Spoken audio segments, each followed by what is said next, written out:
How much of these people's valuable time have I already wasted? I can't even see it. 20 minutes? How long have I used that so far? I got about 7 minutes, huh? I can't even see that. Okay. Help me. I can't read through the glasses anymore. They're too sweaty. Besides, I don't have to think that much now. This is one of the Korean poems. This is a poem about a girl who I never even knew. This is called She. She wasn't really here, not really in our dimension, a reality, I suppose, but in the dimensions defined by art, she sublimed, she ignored. She was in a permanent moment.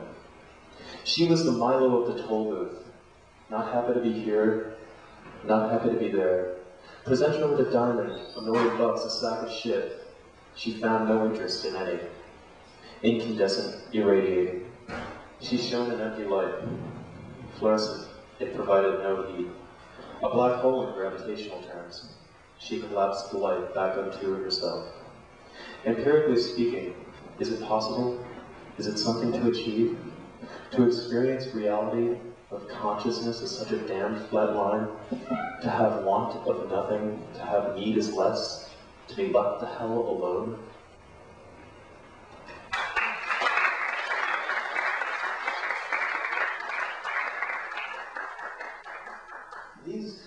I'm going to do 4 more poems, and I think that'll be about my time. These are kind of quickish poems, so don't get nervous when I say 4. This is a poem about a girl who I did know.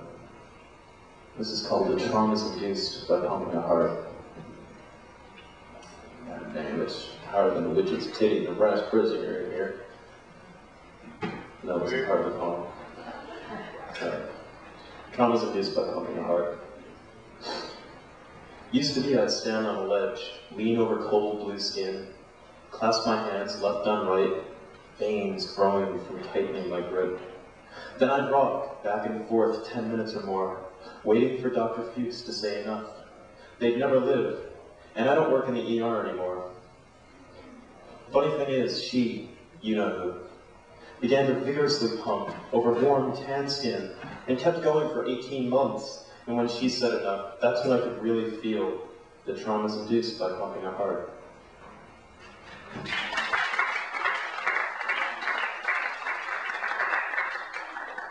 Here to my finale. I've got a book. If anyone wants a copy of the book, a lot of the poems that I read tonight are out of the book. They represent the material from '87, right up until about September of last year. After that, I began writing poems in a very different style, and I have to credit 2 poets that a lot of us know, Rick McIntyre and Billy Barnum, as I don't think either of them are here tonight. They're great, aren't they? They really are responsible for me seeing a different side to writing, and more importantly, the aspect of performance, which I completely ignored. So these are a lot more performance-oriented poems. And don't worry, I'm not going to use the mic on a couple of them. For those who know these poems, you'll appreciate that fact. This is a poem called, I need the glasses for this one because these are just printed so small.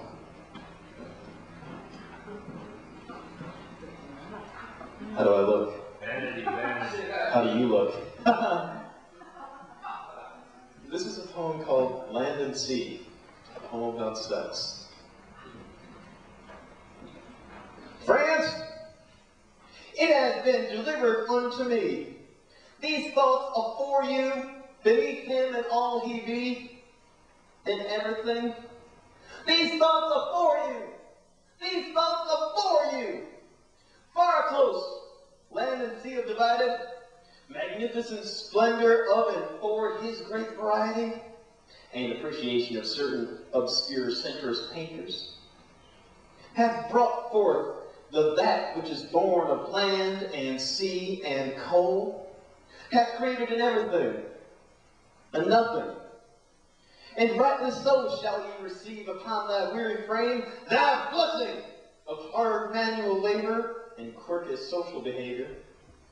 The privilege, yes, and so becomes you, and no longer must you fail to thrive underground, for you shall be longed for there will be messages waiting for you when you arrive. There, in this matrix of not where and of not when, but of who and of why, in this there matrix of who and why becomes you, and becoming of you, so true it is. You will be aided by the millions of others like you. Others like you. Others like you.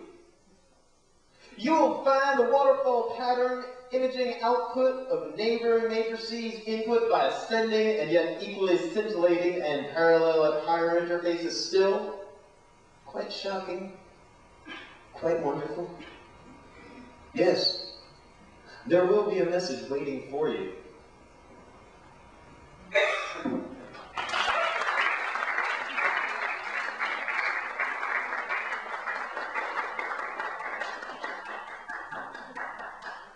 I think I'm going to put the book down at this point. I think I've got these ones pretty fairly well memorized. I'm going to keep it open for reference, so I hope I don't make a fool out of myself.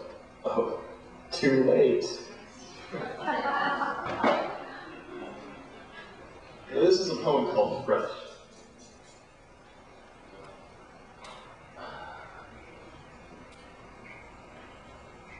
How so was I here for today?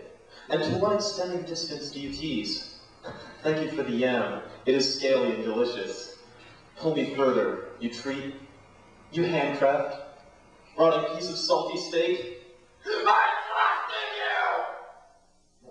But I used you. But I trusted you.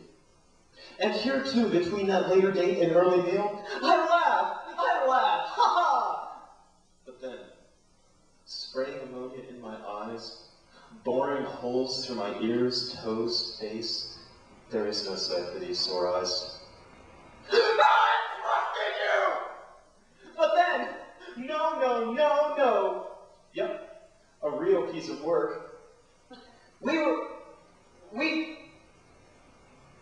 were two eclectic lads, burning with our best frights, attracting jealous moths from miles around. But you were halogen, and I was tungsten. We're both burned. So yeah, you really got me. I'm that little dog Tobo. Lobo. Top-top. Tip-tap. Tip-teetle-tattle-tattle, tip-tip-bee-doodly-bee-dobbly-bee-ba-ba-ba-ba, shrek-shrek-shrek, ski-doodly-bee-ba-ba-ba-ba. No, it's Toto too. I trusted you! And you knew I was young.